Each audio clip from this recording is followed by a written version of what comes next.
히브리서 4장 14절 말씀부터 16절에 있는 말씀까지 제가 봉독을 합니다. 신약성경 356페이지에 있습니다.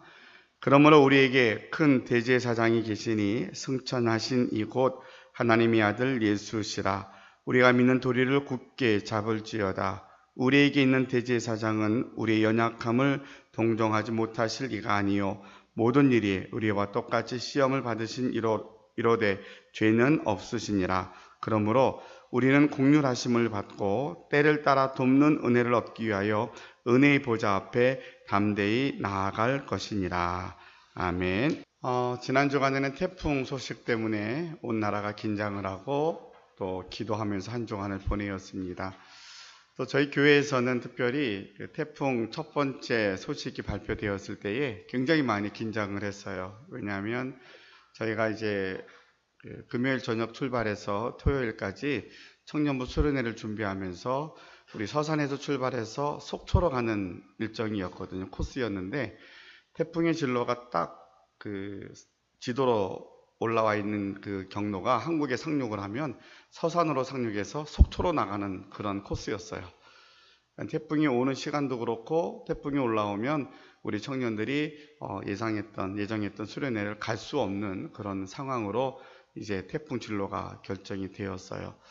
어쨌든 더 많이 누구보다도 저희가 어떻게 밀접한 관계가 되어 있기 때문에 기도하였고, 먼저는 우리 한반도가 특히 또 우리 서산 지역에서 태풍으로 인한 피해가 없게 해달라고 기도를 했고, 또 할 수만 있으면 저희가 예정대로 수련회를 갔으면 좋겠습니다라고 기도를 했습니다. 결론부터 말씀을 드리면 예정대로 저희는 금요일 저녁 9시 반에 서산을 출발해서 어제 저녁 10시 10분쯤에 속초를 잘 다녀왔습니다.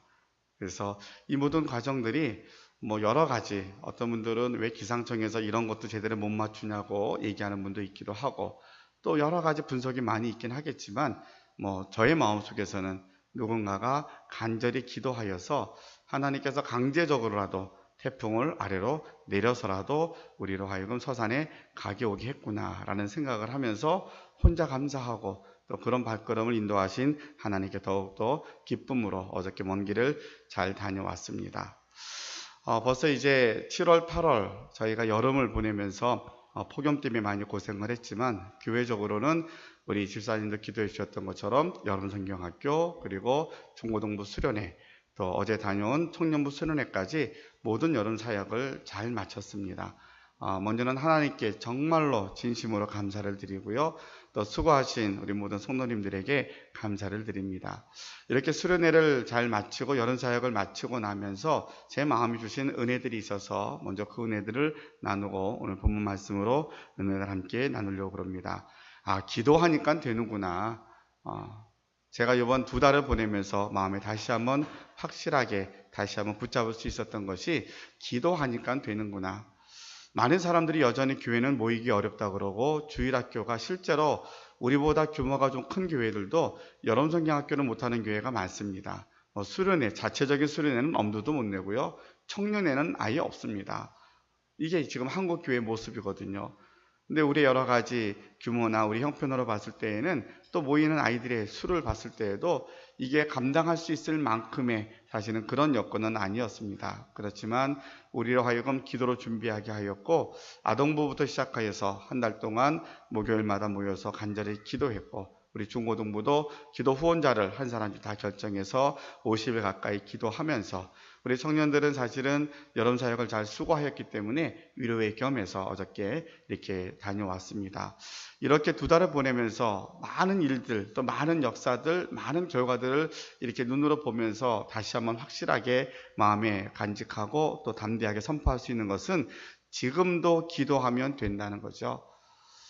이 70년대 한국교회가 막 부흥할 때는 모두가 다 기도하면 된다는 확신 가지고 얼마나 많이 사람들이 기도의 자리에 또 하나님의 교회가 점점 부흥하는지 일조했는지 모릅니다. 근데 언제부터인가 외형적으로 점점 교회가 작아지고 어려워지고 여러 가지 사회적으로 지탄의 소리를 들으면서 그런 영적 파워나 능력에 대해서 조금씩 인간의 지식으로, 사람의 경험으로 대체하려는 노력들을 많이 했습니다. 그래서 핑계들을 많이 대는 거죠. 뭐 꼭 교회 가야 돼. 아프면 병원에 가는 것이지, 자기가 공부해야지 대학에 가는 것이지, 노력해야 직장 가는 것이지, 다 맞는 말이지만 결국 우리는 다 노력하고 또 열심히 공부하고 애써서 이 모든 것들을 다 이루어 갔지만 결국에는 신앙 안에서 기도로 이루어졌습니다라는 고백을 했었는데, 이 순서가 언제부터인가 바뀌어가기 시작을 했어요. 그래서 기도는 안 해도 되는 것이고 내 힘으로 하면 되는 것처럼 사회가 그렇게 만들어져 갔던 거죠. 그래서 우리가 습관을 따라 아니면 당연한 것을 알고 교회를 나오고 있지만 언제부터인가 뭐 기도한다고 기적이 나는가? 기도한다고 뭐 지금 옛날에 뭐 성경에서나 뭐 중풍병자가 일어나고 성경에서나 기적이 나타나지 뭐 특별한 일 생기면 우연이라 그러고 뭐 그것이 어쩌다가 그렇게 된 것이지 우리는 다 그렇게 생각을 해요. 근데 지난 2달을 보내면서 크고 작은 많은 일들, 저 개인적으로나 교회 안에서 또 주변에 많은 여름 사역하는 사람들의 것들을 나누다 보니까 지금도 하나님은 역사하시고 기도하니까 기적이 일어나더라는 거예요. 지금도 하나님의 역사가 일어나더라. 아, 기도하니까 되는구나. 왜 기도하면 됩니까? 라고 물었을 때에 우리가 그것을 머리로 아는 것이 아니라 눈으로 보고 확인하고 나면 그래, 기도하면 되는데 왜 걱정을 해? 기도하면 다 하나님이 인도해 주신다는데 왜 우리가 그 인생의 짐을 지고 어렵게 살라고 그래? 이런 우리가 물음에 대한 답을 정확히 가질 수 있거든요. 그래서 이번 2달을 보내면서 특별히 제 마음에 확실하게 다시 한번 여러분들에게 선포할 수 있었던 그 내용이 기도하면 됩니다. 여러분, 인생의 무거운 짐, 우리 모든 주변의 환경들이 우리를 어렵게 하고 불행하게 만들고 힘들게 만들지만 우리 안에 계시는 하나님, 그 믿음 때문에 여러분 염려하지 마시고요. 이제부터 더 기도하면 모든 것들이 해결이 됩니다. 그러면 속으로 저한테 누군가 질문할 것 같아요. 목사님이 책임지실 겁니까? 목사님 기도하면 된다고 지금 막 그러시는데 목사님이 어떻게 그러면 뭘 근거로 그러십니까? 라고 물을 수 있을 것 같아요. 목사가 어떻게 책임을 지겠습니까? 저는 그냥 하나님의 말씀을 대신 전하는 것뿐이에요. 다만 제가 경험하고 또 눈으로 보고 확인했던 이야기들을 다시 한번 이 2달 동안에 많은 사람들의 실제적인 이야기를 경험하면서 기도하니까 되는구나 하는 것을 확신하면서 여러분들이 다시 한번 이 내용들을 전합니다. 속초까지 가기 위해서 우리가 많이 기도했어요. 저도 간절히 기도했고요. 근데 사실은 그곳에 계신 전도사님이 더 많이 기도하셨던 것 같아요. 그래서 전사님이 우리 아이들 오는 명단을 다 달라 그래서 명단 갖고 다 기도하고, 하나님께서 오는 일행을 통해서 준비하신 말씀이 있는데 이거 들어야 되는데 태풍 때문에 못 올라온다 그러니까 뭐 어쩔 수 없고 뭐 그래서 못 갈 것 같은데 고민이 됩니다라고 연락을 드렸더니 뭐 강제적으로 뭐 오라 마라 그럴 수 있는 상황이 아니었거든요. 근데 이분의 마음속에서는 전혀 의심이 없이 당연히 하나님이 들려주시고자 하시는 말씀이 있으면 태풍을 아래로 내려가게 해서라도 올 사람들은 올 것이다. 와서 준비하신 말씀을 듣게 할 것이다. 라는 확신이 있으셨더라고요. 그래서 저희가 가서 밤새가 우리 아이들이 열심히 재미있게 놀기도 하고 시간을 보내었지만 주어진 시간에 가서 또 칠판에 열심히 써가면서 하나님 주신 말씀을 저희가 들을 수 있었어요. 하나님의 말씀으로 듣고 있는 자들에게는 사람들은 다 눈으로 보이는 태풍이나 일기예보나 이런 걸 보면 안 되고 불가능하다라고 보여지지만 마지막까지 하나님이 결국은 어떻게 선용하셔서라도 하나님의 일을 행하실 것이라는 확신을 가지고 가면 하나님이 역사하시더라는 거죠. 그러니까 지금도 하나님께서 우리에게 치료하는 과정, 우리의 문제를 풀어가시는 모든 과정들은 우리가 알지 못하는 크고 비밀한 것들로 우리에게 응답해 주시는 줄로 믿습니다. 여러분, 지금부터 다시 한번 이제 오늘 8월 마지막 주일을 예배 드리고 나면 곧 9월을 맞이하게 될 것이고 남은 올해 4개월 이제 결실의 계절을 맞이하게 될 겁니다. 우리가 송구영신 예배 드리면서 마음에 다짐했던 거, 계획했던 거 다시 한번 우리가 기억하면서 여전히 힘들고 어렵게 느껴지지만 다시 한번 주먹 불끈 쥐고 기도하면 됩니다. 아직도 내 양에는 이게 지금 모든 목표치 못 왔지만 그래도 기도하면 됩니다. 하나님이 도와주실 것입니다. 이런 확신을 가지고 여러분이 남은 4개월 동안도 기도로 승리할 수 있는 우리 모든 믿음의 가족들이 되시기를 주님의 이름으로 축원합니다. 이번 2달을 보내면서는 저는 개인적으로 좋은 사람들을 만난 게 많이 행복했어요. 사람을 만나는 게 너무나 행복했고, 이 시대의 누군가는 복음을 위해서 정말 오직 주님만을 바라보고 달려가는 그들의 모습을 바라보면서, 우리가 예수님 안에서 믿음 안에 사노라 하면서도 역시 우리가 왜 힘들고 어렵고 좌절하고 낙심이 되고 고통을 받을까 생각했더니, 우리는 한편 마음으로는 하나님 나라 백성으로 하늘나라에 대한 소망이 있지만, 이 우리 땅에 발을 딛고 사는 날 동안에는 세상의 모든 것에 다 우리가 제한을 받잖아요. 먹어야 되고 입어야 되고 또 자녀들을 어떻게 해야 돼, 모든 것들을 삶 속에 엮여져 있으니까 이것이 항상 저울질 하듯이 우리에게 갈등 요인이 되는 것 같아요. 그런데 우리가 믿음 안에서 조금 더 이 자리에서 한 걸음만 조금만 더 가면, 아니야, 이것도 살아오면서 생각해 보니까 내가 애쓴다고 다 되는 게 아니더라. 내가 정말 잘한다고 해서 우리 자녀들이 다 잘 되거나 모든 게 다 형통한 게 아니더라. 어떤 경우에는 그냥 내버려 둔 것 같은데 누군가는 잘 되더라. 그러면 답이 어디 있겠어요? 우리가 그러면 아무렇게나 방치하고 내버려둬서 괜찮다라는 게 아니라, 내 힘으로 내 능으로 하는 게 아니라 누군가가 지켜주시고 함께 하심에 대한 역사가 있는 거구나 라고 우리가 깨달아진다면, 믿음이라는 것이 하나님 나라, 영원한 나라, 천국에 대한 소망은 당연한 것이지만 여기에 머물러 있지 않고 이 땅에서도 믿음을 누리고 살아가는 주의 백성들로 하나님이 우리를 부르신 줄로 믿습니다. 지금 이 시대에도 그렇게 누군가는 오직 예수님 때문에 세상의 계산, 세상의 유익, 세상의 사람들의 시선이 아니라 오직 하나님만 바라보고 달려가는 사람들이 꽤 많더라고요. 지난 여름 그런 사람들을 만나고, 누군가는 편안한 자리보단 아주 어려운 교회에 가서 기쁨으로 섬기고 그냥 시간마다 예배 드리면서 예배가 힘이 드니까, 조금 규모가 있는 교회들은 오케스트라까지 있고 예배가 얼마나 화려하고 잘 디자인되고 얼마나 멋있겠어요. 근데 그렇지 않은 교회들은 뭔가 좀 부족하잖아요. 그런데 그 집사님의 고백은 가만히 하나님 앞에 기도하다 보니까 한 사람의 예배자가 바르게 세워지면 그 예배를 하나님이 기뻐하시는 예배가 되더라는 거예요. 그러니까 모든 환경의 조건이 아니라 한 사람이 예배자를 주님이 찾고 계시니까 제가 그 한 사람이 되겠습니다. 그리고 기도하면서 예배를 드리니까 예배가 너무 기쁘더라는 거예요. 기다려지더라는 거예요. 환경은 아무것도 안 달라졌고 여전히 개척교회고 상가의 조그만 교회인데, 그럼에도 불구하고 본인이 힘차게 찬양 부르고 기도하고 함께 했더니 그 예배가 기쁨이 되더라. 지금 이 시대에도 누군가는 하나님이 찾으시는 그 한 사람이 되려고 이렇게 몸부림치면서 내가 있는 그 자리에서 신앙을 지켜나가는 사람이 있구나. 누군가는 정말로 힘써 섬기면서 한 영혼을 구원하기 위해서 뛰어다니며 끊임없이 복음을 전파하는 그런 믿음의 식구들도 만나보았습니다. 속초를 다녀오면서 우리 청년들도 각자가 받은 말씀의 은혜가 있긴 하겠지만, 사실은 저 자신이 많이 은혜도 받고 또 도전도 받고 또 여러 가지 생각들에 대한 것들을 정리할 수 있는 그런 생각이 있었어요. 그래서 전도사님이 저는 처음 뵙는 분이었고, 근데 너무나 정말 온 힘을 다해서 저희들을 맞이해 주시고 섬겨주심에 대해서 정말로 감사를 드렸고요. 근데 그분이 뭐 하시는 분, 여러분 혹시 속초에 가시면 속초 중앙시장이 있어요. 거기 굉장히 크잖아요. 그래서 속초를 관광하면 다 거기를 한 번씩 돌아보는 곳인데, 거기에 가면 오후 시간에 큰 전도 플랜카드 이렇게 표면 하나 딱 들고 시간 이렇게 기도하러 다니는 분이 계셔요, 혼자. 그래서 저에게 함께 말씀 나누고 점심 먹고 난 후에, 목사님 오늘 일정 어떻게 되겠냐고 물어보시길래 전사님 추천해 주시면 제가 하겠습니다. 그래서 고민도 안 하시고 제가 전도하러 나가려 같이 가시겠냐고, 같이 가겠다고. 그래서 같이 일행이 움직였어요.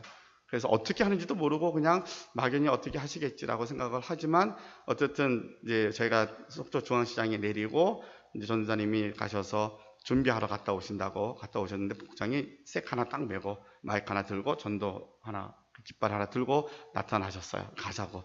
그러면서 이제 저희 학생들이나 이렇게 그게 훈련되어 있지 않은 친구들이니까 이제 배려해 주셔서 저희 본인이 이렇게 기도하고 다니시면 이렇게 너무 가까이 있지 말고 사람들이 이상하게 보거나 좀 어색할 수 있으니까 멀리 떨어져서 따라오라고, 괜찮다고. 다 그런 것까지 배려하시고, 이제 대신에 목적은 우리가 여리고성을 이렇게 7바퀴 도는 것처럼, 땅밟기 하는 것처럼 본인이 지금 4년 넘도록 그 땅밟기를 하고 다니시는 거예요. 그래서 그렇게 기도하고 다니니까 같이 기도하면서 뒤따라오면 됩니다 라고 이야기하시더라고요. 그래서 이제 그분이 이제 1층 한 바퀴를 도는데 거의 한 40분 넘게 기도하시는 것 같아요. 큰 거리 사람이 모여있는 곳에서는 누구도 개의치 않고 서서 복음을 전합니다. 하나님의 자녀들이여, 우리에게 사는 길이 있습니다. 여러분 하나님께 오십시오. 예수님 믿어야만이 천국에 갑니다. 여러분 속히 하나님께로 돌아오십시오. 한 1, 2분 정도밖에 안 되는 짧은 멘트예요. 근데 그 멘트를 가는 곳마다 기도 자리가 있더라고요. 가셔서 그걸 듣고 그렇게 기도하셔요. 그 넓은 시장을 1층뿐만 아니라 위층, 지하로 다 다니면서 하신다 그래요. 근데 저희랑 이제 1층만 돌고 인사하고 저희가 왔는데, 그분의 고백이 정말로 그 많은 관광객 중에서는 우리 선생님하고 이야기하면서 그날도 반 이상은 예수 믿는 사람들일 것이다. 대부분 여러분 어디 가면 교인들이 많잖아요. 표현이 안 할 뿐이지. 예수 믿는 사람들이 전도사의 모습 보면 어땠을까? 나 역시도 전도사님이 이렇게 서로 이렇게 교제를 하지 않고 봤더라면 불편했을 것 같아요. 이 관광지에서 왜 저렇게 꼭 저렇게 전도해야 되나? 서로 왜 저게 무슨 도움이 될까? 이 생각이 들었을 것 같아요. 근데 이제 먼저 설명을 듣고 그분이 하셨던 것들을 이해가 되니까 저는 개인적으로 많이 부끄러웠어요. 그러면서 우리 아이들에게 여러분들은 주의 군사이고 주의 군사 하나님의 용사들입니다. 주의 군사들에게는 무기를 주셨는데 그게 하나님의 말씀입니다. 주의 군사들에게 주신 무기는 칼과 창과 미사일이 아니라 하나님의 말씀인데 우리는 하나님의 말씀을 전하는 나팔이 되어야 합니다. 복음의 나팔수가 되어야 합니다. 우리는 부지런히 이 무기를 사용해서 세상에 죽어가는 영혼들을 살려야 됩니다.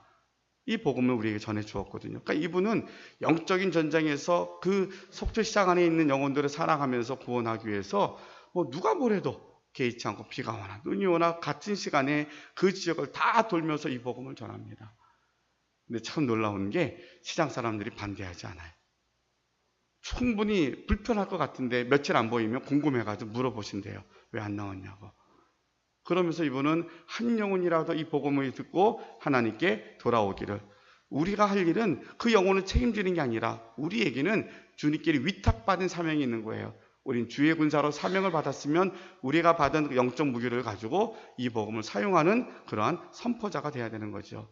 어디를 가든지 때를 얻든지 못 얻든지 어디를 가든지 여러분 예수님 믿어야 됩니다. 하나님의 자녀가 되어야 됩니다. 그래야만이 이 땅에서 우리가 영생을 얻고 정말 하나님 주시는 복 안에서 그 복을 누리고 살 수 있습니다라는 그 복음을 자신 있게 전할 수 있는 그런 담대함이 우리에게 있어야 되지 않을까라는 생각을 해봤습니다. 자, 근데 그분이 그렇게만 한다고 해서 시장분들이 좋아하지 않겠더라고요. 근데 보니까 이분은 그냥 전도만 한 게 아니라 저희가 조그만 선물을 받아서 옷 입는 거, 여름에 입는 옷을 추운, 더운 여름이 되면 여름 용품을 만들어서 시장 사람들한테 다 나눠줍니다. 부채를 많이 만들어 다 나눠주고, 겨울에는 장갑 만들어서 다 나눠주고, 시장 사람들에게 섬길 수 있는 것들을 다 섬기는 거예요. 그냥 입으로만 전도하지 않고 어떻든 이 영혼들이 교회 나오든 안 나오든 그 안에 있는 이 영혼들이 하나님께 내게 붙여주신 그런 영혼들인 줄 알고 그 영혼들 위해서 기도하고 4년이 넘도록 교회는 이렇게 상가에 있는 교회 규모가 크더라고요. 제가 성편은 잘은 모르지만 교인이 많지도 않다 그래요. 근데 하나님께서 감동을 주시고 또 섬기는 손길들을 통하여서 지금까지 그 일을 섬기시는데 놀라운 기적은 하나님이 그것을 적자가 나거나 부족하지 않게 하시더라는 거예요. 그게 기적인 거죠. 그래서 순간순간 그들이 더 잘 먹고 그냥 그렇다고 막 궁핍하게 사는 것도 아닌데 하나님이 섬기도록 명령하시는 대로 순종하고 살았더니 하나님께서 그 일을 지속하게 하시더라. 그래서 지금 이 시대에도 우리가 보기에는 눈에 보이는 것 때문에 판단하고 왜 유별나게 예수 믿는다고 그러고 절해야 되느냐라고 말할 수 있지만 외형적인 눈에 보이는 것이 아니라 그 전도사님이 하셨던 사역에 대한 본질을 우리가 배웠으면 좋겠다. 저도 역시도 이 강단에서만이 아니라 어떻든 우리 모두가 주어지는 사명이라면 어느 곳에 가든지 누구를 만나든지 복음을 전하는 자들이 돼야 되겠다. 우리가 입을 열어서 복음을 전하기도 하지만 생활로도 전도하고 또 우리가 만나는 사람들에게 기도를 통하여서 전도하게 될 것이다 라고 하는 그런 믿음, 확신을 갖고 왔습니다. 좋은 사람들을 만나는 게 이렇게 행복하더라고요. 그래, 이 시대에도 누군가는 끊임없이 하나님의 말씀을, 세밀한 말씀을 듣고 말씀을 따라 순종하려고 그러고, 그렇게 기도하니까 태풍도 경로가 바뀌기도 하고, 기도하니까 하나님의 사람들에게 마음의 감동을 주어서 주의 음성을 듣게 하시는구나 하는 생각을 하면서 마음에 많이 감동을 받았습니다. 우리 금요일날 사진을 하나 봤는데 오늘도 한번 여러분들께 보여드릴게요. 사진 한번 보여줄래요? 여러분이 많이 봤던 그림이죠. 미켈란젤로의 피에타라는 동상이에요. 조각상. 예. 주인공이 누구인 것 같으세요? 예, 마리아, 성모 마리아, 그리고 예수님을 이렇게 안고 있잖아요. 그렇죠? 다 이렇게 우리가 조각을 봤어요. 근데 조각은 입체적이잖아요. 자, 그 다음 글에 한번 볼게요. 같은 조각인 것 같습니까? 앞에 거하고 다른 것 같죠? 위에서 본 거예요. 위에서. 같은 피에타인데, 그러니까 미켈란젤로가 이 조각상을 만들 때에는 사람이 보는 시각이 아니라 하나님이 보는 시각으로 이 조각을 만들었다는 거예요. 그래서 위에서 보니까 십자가에서 물과 피를 다 쏟아주시고 이제는 운명하신 그 예수님, 그래서 그 예수님을 바라보시는 아버지 하나님의 심정으로 이제 이 조각을 만들었다라고 이야기를 합니다. 그래서 이것도 친구 목사님과 같이 교제하면서 저도 이 사진은 이미 인터넷상에는 있어요. 우리가 미처 못 봤던 사진인데 저도 다시 보면서 우리가 왜 힘이 들까? 왜 신앙생활은 답답할까라고 하는 생각할 때 사람의 시선으로 자꾸 모든 걸 보니까 우리가 믿음이 있노라 하면서도 사람의 시선으로 제한적인 것을 전부인 것처럼 보니까 감동도 받았다가 실망도 했다가 좌절도 했다가 혼자 기뻤다 막 그러잖아요. 그것이 자연스럽기는 해요. 그런데 우리의 믿음이 조금 성장되어져 가고 자라면 우리의 마음이 하나님의 마음으로, 하나님의 시선으로 우리의 삶을 바라볼 수 있다라면, 하나님의 마음이 우리 마음에 가득 채워질 때에 예수님이 보이고 예수님이 보여지게 될 때에 우리는 예수님이 우리 때문에 십자가에 죽으신 은혜가 이런 것이구나 하는 것을 깊이 와 닿을 수 있을 것이고, 그래서 주님을 따르는 제자가 되고 주님을 위해서 우리가 십자가의 길을 감당할 수 있는 그런 믿음의 길로 우리들을 인도해 주실 줄로 믿습니다. 여러분, 사람의 시선이 아닌 이제는 하나님의 마음으로 우리의 환경, 여러분의 사역, 우리의 모든 것들을 바라보고자 할 때에 하나님께서 우리를 도와주시고 더 큰 은혜의 자리로 우리를 인도해 주실 줄로 믿습니다. 예, 지우셔도 됩니다. 자, 그래서 지난 여름이 저는 많이 행복했고 더 가장 감사한 것은 우리 성도님들에게 제가 금요일 날도 말씀드렸지만 정말 많은 감사의 마음이 들었어요. 힘껏 그 이상으로 섬겨주시고 봉사하시고 땀 흘렸던 여러분들 때문에 지난 두 달이 행복했고 하나님께 큰 영광을 돌릴 수 있었던 시간들이라고 생각되어집니다. 자, 이제부터는 이제 하나님의 은혜에 대한 주제를 가지고 우리가 함께 말씀을 몇 주에 걸쳐서 살펴보려고 합니다. 오늘 설교의 제목이 때를 따라 돕는 은혜를 구하자입니다. 때를 따라 돕는 은혜를 구하자. 오늘 본문의 말씀에 보니까 16절 말씀에 그러므로 우리는 긍휼하심을 받고 때를 따라 돕는 은혜를 얻기 위하여 은혜의 보좌 앞에 담대히 나아갈 것이니라.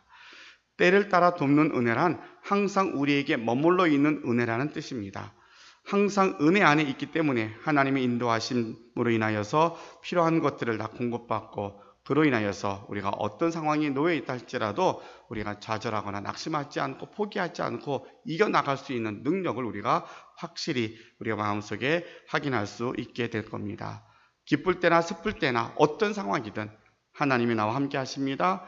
때를 따라 나를 하나님이 도와주십니다. 이 확신이 있다라면, 이 은혜가 있다라면 우리는 내일 일 때문에 걱정하지 않고요, 다음 세대 때문에 전전긍긍하지 않고 오늘의 지금의 필요한 은혜를 구하고 살아갈 때에 그 길을 우리가 확실히 알고 갈 때에 우리는 두려움 없이 우리가 주님 앞에 가는 날까지 승리하는 인생을 살아가게 될 줄로 믿습니다. 반주 좀 해주실래요? 여러분 그 악보에 우리 찬양 한 곡을 수록했는데 같이 한번 가사를 생각하면서 불러보도록 하겠습니다. 괴로울 때 주님의 얼굴을 보라.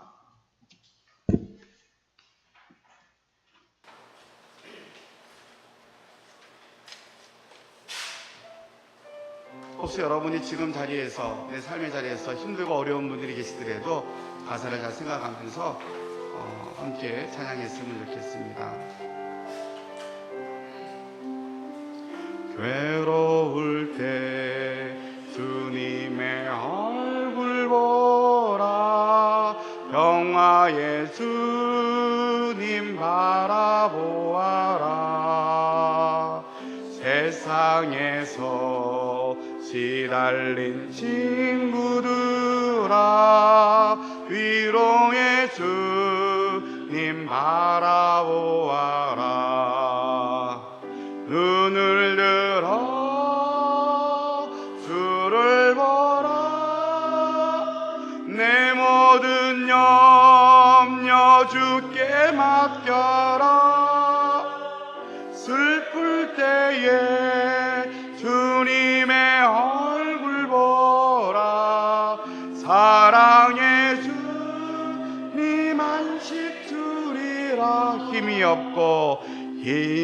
없고 내 마음 연약할 때 능력의 주님 바라보아라. 주의 이름 부르는 모든 자는 힘주시며 늘 지켜주시리. 눈을 들어 주를 보라. 내 모든 염려 주께 맡겨라. 슬플 때에 주님의 얼굴 보라. 사랑의 주님 눈을 들어 주를 보라. 눈을 들어 주를 보라. 내 모든 염려 주께 맡겨라. 슬플 때에 주님의 사랑의 주님 안식 주리라. 때를 따라 돕는 은혜를 구하여서 은혜 안에 살면 우리가 찬양했던 이 찬양, 괴로울 때, 힘이 없고 내 마음이 연약할 때, 이것이 우리 인생의 삶의 모습이잖아요. 이게 우리들의 모습이고 앞으로도 그런 모습들을 우리가 겪으며 살아갈 겁니다. 그런데 이것이 없다라고 말하지 않고 그 상황임에도 불구하고 나를 때를 따라 돕는 하나님이 계시는 것을 확신하고 나아갈 때에 우리는 우리 인생을 능히 이겨나가는, 그래서 사명을 따라 살아가는 저희들이 될 줄로 믿습니다. 자, 그래서 어떻게 하면 때를 따라 돕는 은혜를 구할 수 있을까? 첫 번째로는 오늘 본문의 말씀처럼 담대히 보좌 앞으로 나아갈 수 있어야 된다는 겁니다. 여러분, 예수를 믿는다는 게 어떤 은혜인지를 한 번 더 곰곰이 생각을 해보면, 예수 믿으면 그냥 예수 믿습니다 그럼 천국 갑니다. 여러분, 그것 때문에 고민하지 마세요. 그 큰, 너무너무 어떻게 돈으로나 뭐로도 비교할 수 없는 그 영생의 복을 어떻게 그렇게 쉽게 받을 수 있습니까?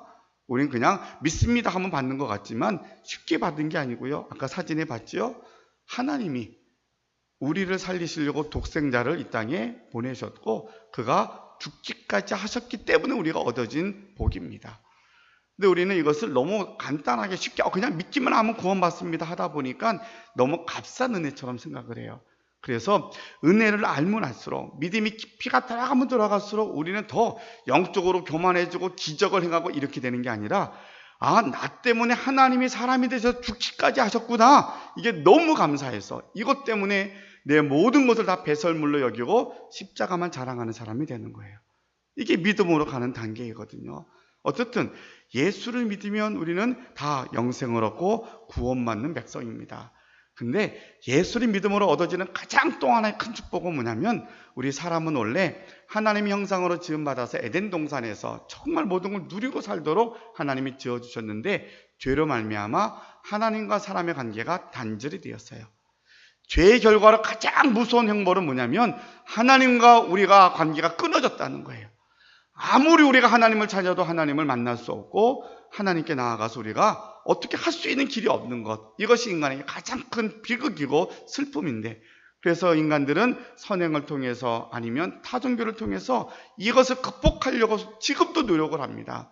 근데 우리가 기독교 신앙 안에서 분명하게 배워서 하는 것은 그 어떤 다른 이름으로도 하나님께로 다다를 수 있는 길이 없기 때문에, 어떤 방법으로도 우리의 죄의 문제를 해결할 수 없기 때문에 우리의 죄를 담당하시기 위해서 십자가에 죽으신 예수님의 십자가가 은혜이고 복음입니다라고 고백할 수 있는 겁니다. 그로 인하여서 우리에게 주어진 은혜가 뭐냐면, 십자가가 단절된 하나님과 사람의 관계를 연결해주는 다리가 되었어요. 그래서 우리는 하나님을 아버지라 부를 수 있게 되었고, 우리가 예수님의 이름으로 기도하면 아버지 하나님이 들어주신다고 약속하신 겁니다. 자, 그러면 우리에게 주어진 답력이 뭐예요? 전에는 예수님이 믿기 전에는 하나님을 아버지라 부를 수도 없고 하나님께 나아가지도 못했어요. 그러니까 인간의 시선으로 보니까 모든 것이 매일같이 바뀌고 변화하고 힘들게 살아가는데, 이 모든 문제를 다 관장하시고 인도하시는 전능하신 하나님께 나아갈 수만 있다라면, 그 길이 있다라면 그게 생명의 길이고 그게 이기는 길이잖아요. 그 길을 성경은 예수님 믿음으로 우리에게 주어진 선물, 아버지 하나님께 나아가 기도할 수 있는 길을 열어주셨다라고 설명을 합니다. 그래서 우리가 때를 따라 돕는 은혜를 구하기 위해서는 담대히 하나님의 보좌 앞에 나아가는 우리가 될 때에 하나님께서 우리를 매 순간마다 말씀하시고 응답해 주실 줄로 믿습니다. 그래서 제 편으로 여러분, 시간을 정해서 골방에서 기도하는 것 너무 중요하고요. 우리가 주일 예배 때 공적인 예배 지키는 것은 정말 기어서라도 나와서 예배를 지켜야 되고요. 그러면서 조금 더 신앙이 자라면 모든 일들을 매 순간 하나님께 여쭙고 하나님의 인도하심을 따라 살아가는, 그래서 순간순간 나를 도우시는 하나님의 도우심에 여러분 의지하며 살아갈 때에 하나님께서 때를 따라 돕는 은혜로 우리를 피할 길을 열어주시고 필요한 것들을 채워주실 줄로 믿습니다. 두 번째로, 때를 따라 돕는 은혜를 구하기 위해서는 우리의 긍휼하심을 구하고 우리 약함을 주님께 고백할 줄 아는 우리들이 되어야 합니다. 비로소 약할 때 강하게 되는 것이 기독교의 신비입니다. 사람이 넘어질 때 보면 다 교만해서 넘어져요. 교만은 패망의 선봉이라 그랬어요. 교만이라는 게 권력이 많고 돈이 많은 사람들만 있는 것이 아니라 내가 가진 것 없는 데서 내가 하려고 하는 것, 하나님 의지하지 않는 게 교만이에요. 내 힘으로 하려는 게 교만이에요. 그것 때문에 사람이 넘어지는 거거든요. 여러분, 우리 안에 가시가 있으십니까? 약함이 있습니까? 아니면 늘 하나님 왜 난 이렇게 생겼습니까? 라고 그러한 속상함이 있습니까? 여러분, 그런데 내 약함 때문에 우리는 어떤 것을 배우게 되냐면 하나님을 의지하게 됩니다. 내가 가난하기 때문에 하나님을 더 신뢰하게 됩니다. 내가 더 큰 능력이 없기 때문에 세상에 아무리 둘러봐도 내 편이 없어요. 그래서 우리는 하나님만 의지하게 됩니다. 하나님 앞에 긍휼을 구할 수 있을 때에 하나님께서 우리 약함을, 너 왜 그래서, 너 왜 그거밖에 안 돼? 그런 하나님이 아니라 약함 때문에 하나님을 의지하는 우리들을 하나님 손에 붙잡힌 바 될 때에 정금처럼 귀하게 쓰임받는 하나님의 백성들이 될 줄로 믿습니다. 우린 약하지만 우리를 붙잡고 계신 분이 전능하신 하나님이시잖아요. 그래서 우리는 세상에서 담대하게 말할 수 있습니다. 앞부분에도 제가 이야기했던 그 전도사님처럼 외모도 키도 작으셔요. 뭐 특별하게 탤런트처럼 잘생기지도 않으셨어요. 사람들이 첫인상 보면서 왜 저러지 그럴 수 있을 것 같아요. 근데 왜 당당할 수 있어요? 복음을 들고 나가 있으니까, 하나님의 자녀이니까.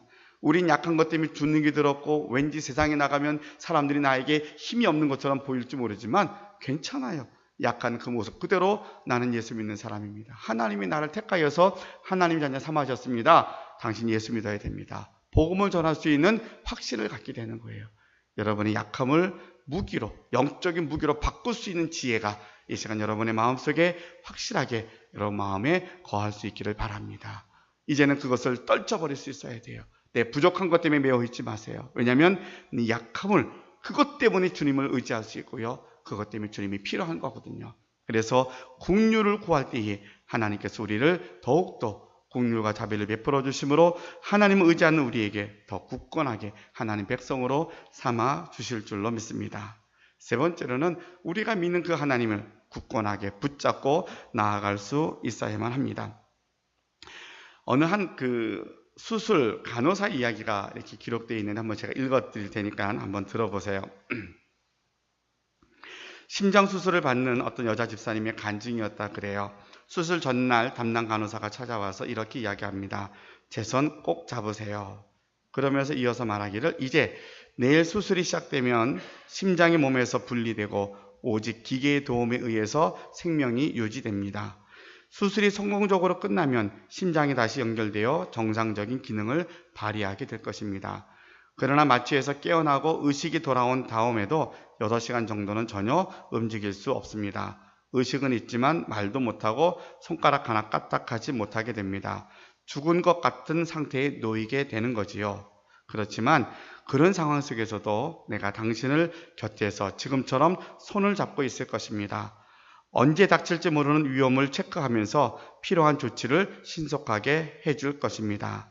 지금 손을 잡고 있는 것처럼 그때도 내가 손을 잡고 있다는 것을 확실하게 느끼게 될 것입니다. 이렇게 설명을 해 주었다 그래요. 그래서 그녀는 다음날 수술실에 가면서 간호사의 손을 꼭 붙잡고 이제 큰 위로를 받고 수술실에 들어갔고, 마취가 깨어날 때에도 그 간호사가 손을 꼭 붙잡고 있는 것을 확인할 수 있었다 그래요. 그러면서 그 집사님이 고백하는 것이 간호사의 손길을 통하여서 하나님이 붙들고 계시는 것을 느낄 수 있었습니다. 우리는 수술을 위해서 마취하면 아무것도 몰라요. 그렇죠? 심장을 멈춰도 기계에 의해서 돌아가는 동안에도 그거는 기계가 멈추면 죽는 거거든요. 그런 순간에도 우리는 굉장히 우리가 많이 하는 거야. 우리 아무것도 할 수 없어요.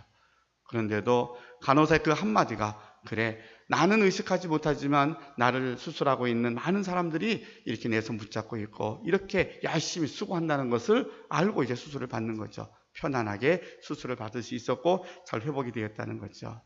사람들은 눈으로 보야만이 하나님이 있다라고 믿기도 해요. 어떻게 확인하냐고 반문하기도 해요. 우리는 그걸 확인할 수 있는 존재가 아니에요. 하나님의 사랑이 너무나 크시기 때문이에요.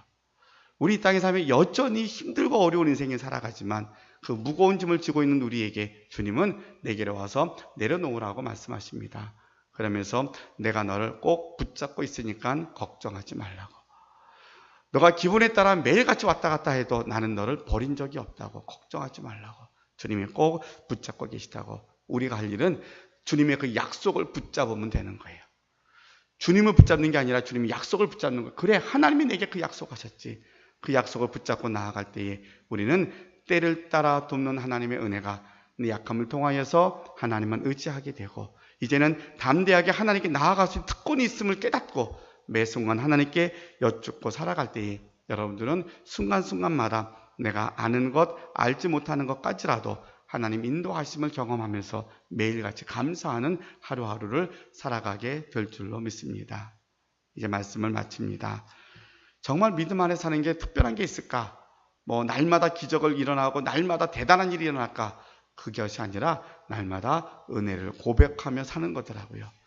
매 순간순간마다 내 힘으로 사는 게 아니라 하나님의 은혜로 살았구나 고백하며 살아갈 때, 때를 따라 도는 하나님의 은혜가 이렇게 크고 놀라운 것이구나 하는 것을 붙잡고 살아갈 때에 우리는 어떤 일을 당해도 당황하지 않고 능히 이겨나가면서 천국에 대한 소망이 오늘의 평강이 되어서 세상이 알 수 없는 평강을 누리고 살아가는 저와 여러분이 될 줄로 믿습니다.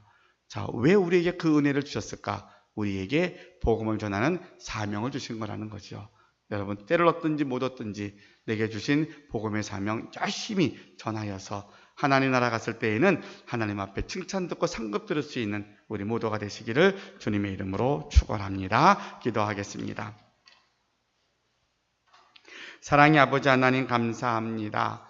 지난 2달 동안 여러분 사역을 은혜 가운데 잘 마치게 하시며 감사를 드리고, 정말로 주님이 기뻐하시는 일을 하기 위해서 온 교회가 저희 갖고 있는 힘껏 그 이상으로 섬기며 봉사하며 다 각각 맡겨진 자리에서 충성하였습니다. 오직 하나님께만 영광을 돌리고 하나님이 기뻐 받으신 줄로 믿고 수고한 모든 이들에게 하늘의 큰 상급으로 갚아 주시옵소서.